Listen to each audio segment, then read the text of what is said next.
Yo, chat. We got the best Larry Bird mess around, find out story ever told. In the 80s, Ron Harper was one of the best defenders in the league. Shot blocked by Harper. Ooh, he McHale. will McHale Jordan backs in on shit. hot rod turns and Ooh. Harper blocked his shot from behind and out of bounds. In fact, he was so good that he got angry when his coach told him that he couldn't guard Michael Jordan in the clutch on this last second shot. Lenny Wilkins feels very comfortable with this matchup, especially when Michael goes down in and posts up. Coach, I got MJ. I got MJ. So the coach tells me I'm gonna put Elo on MJ, and I'm like, yeah, okay, whatever. Fuck this bullshit. The inbounds pass comes into Jordan. Here's Michael at the foul line. A shot on Elo. Yeah, I remember that shit. Good. Putting Now just Elo imagine on if Ron fucking Harper had Jordan. been defending Michael Jordan for the shot instead of Craig Elo. Mm. History might have been very different. Yes, But when Ron yeah. Harper was a rookie and he faced Larry Bird for the first time, Larry Bird gave him a welcome to the league moment that he'll never forget. Williams and Parrish at center for He the gave opening him an pass. ass whooping, huh? Bird gives to Ainge over to Dennis Johnson. Out of Bird at the top of the key. Unloads. Good. Well, Larry Bird gets the first 2 points of the ball game. Johnson the lob again into Bird. Bird turns, shoots the 8-footer. Good. Larry Bird with 6. Okay. Johnson stops. Lobs to Bird. Bird right side. 10-footer. Shit. Good. Larry Bird double figures. 10 points. And Larry Bird, like first quarter, busted our ass. Bird outside the three-point arc. Give him to Johnson. Dennis Johnson out front. Over to Bird left wing from 18 feet. Good. Larry Bird with a dozen. Bird in on the right side to Dennis Johnson. Johnson, Bird in the circle. Double team. Bird right of the lane. Puts the shot up. Larry Bird has decided to take charge of this one, and he has 14 points. I coach time up. I want to guard Larry Bird. What about Larry? Yeah, I won't call that. On the baseline, Bird, but a 20-second timeout will be taken. So we come out of the timeout, man, for going back down the court. He like, look, hey, look. I'm like, what? He like, what you doing over here? I said, I'm watch little shit up. Ron Harper, 6'6", the other guard, averaging 22 points and 2 steals a game. He said, first time I catch it the wing, I'm a jab, shoot. Caught that bitch at the wing. Over to Bird on the left wing, comes down the left side, puts up a 10-footer. Good. Damn. I'm gonna catch it down low post. Jump hook your ass.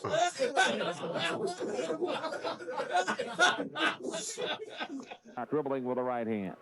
Johnson, a bounce to Bird. Oh, hell no. Scores anyway. And he is That's crazy. Third time, he said, hey, I'll be catching behind the hash. I said, so what? You ain't gonna shoot that motherfucker. Man, he lowered that motherfucker. Bird right wing. Good. Larry Bird with 22. Johnson over to Bird. Right wing from 18. Good again. Now to Ainge. Ainge top of the three-point arc. Left wing. Bird 20-footer. Good.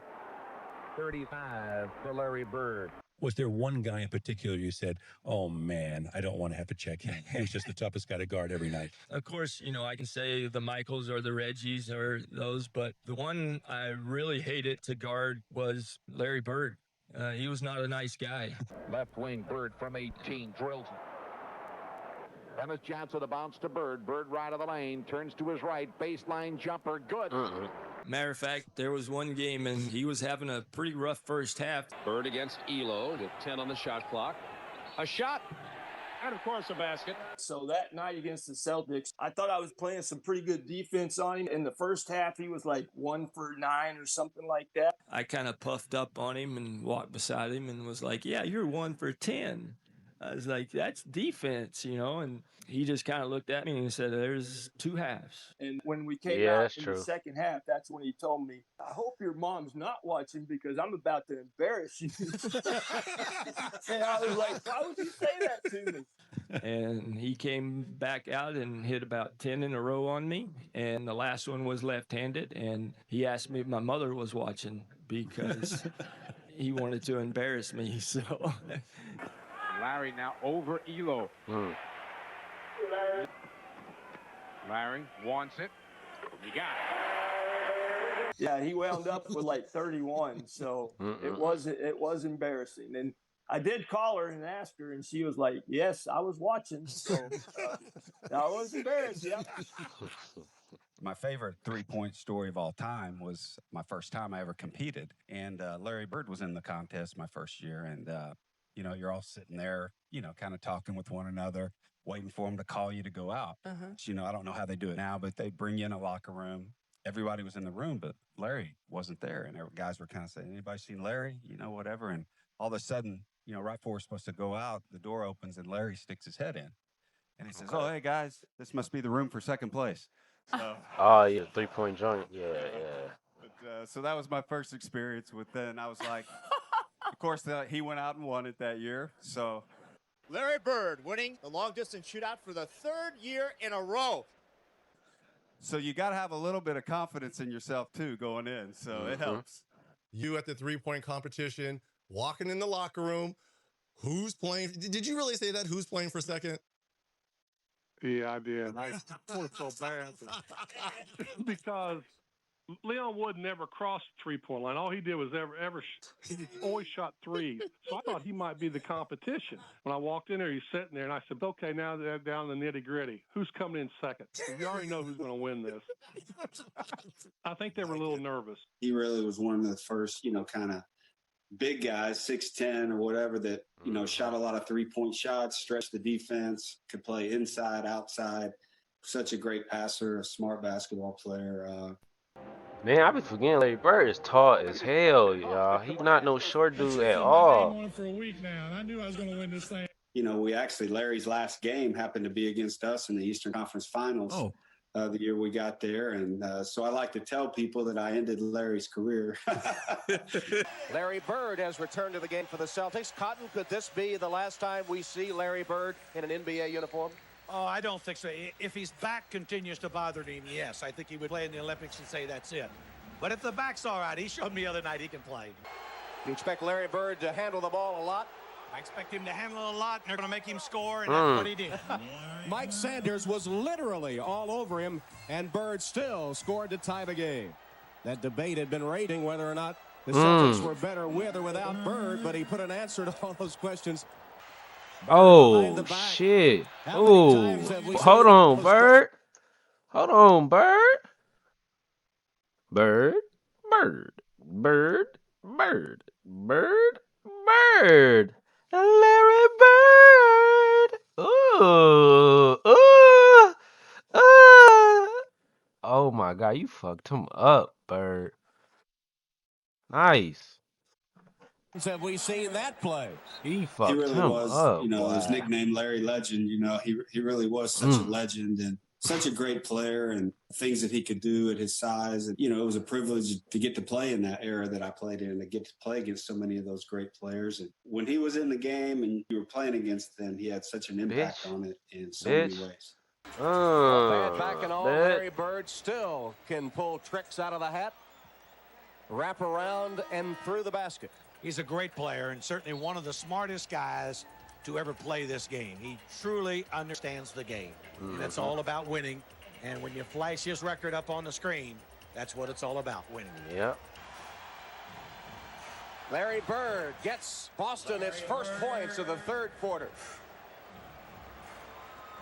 Bird nails the wide open shot. And I don't know if Lenny Wilkins' team could be any better defensively. Bird banks it through. He has 12 points now. Well, Cotton, have we seen Larry Bird take a seat on the Celtic bench? My man's had a short career, well, too, man. Only Larry Bird knows that. But all those people who thought the Celtics are better off without Larry Bird, they obviously don't know anything about basketball and the Boston Celtics. And the party is on in Cleveland.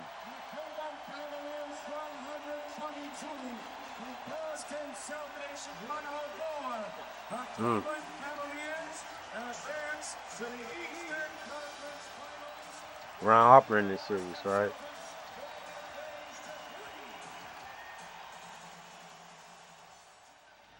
Red over to Tiny.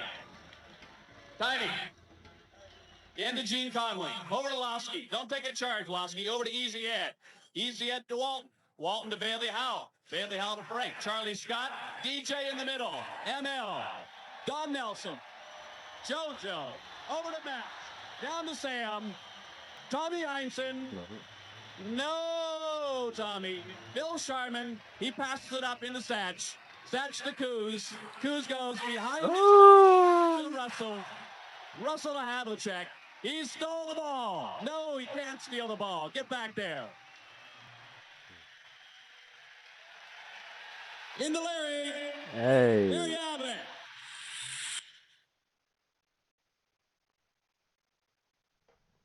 I'm glad he didn't miss. Chat, I just watched episode game. I just watched the one they just dropped right here with Wallow and Gilly. That shit had me on my ass cracking the fuck up. That shit is funny, but it's real nigga shit, bro. Shout out to Wallow and Gilly on that. But yeah, Larry Bird, bro.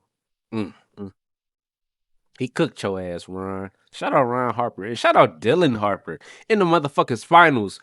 Go Spurs! Go! Let's go Spurs. Hit that thumbs up, hit the subscribe button. It's your boy Cal, and I will catch y'all boys in the next one.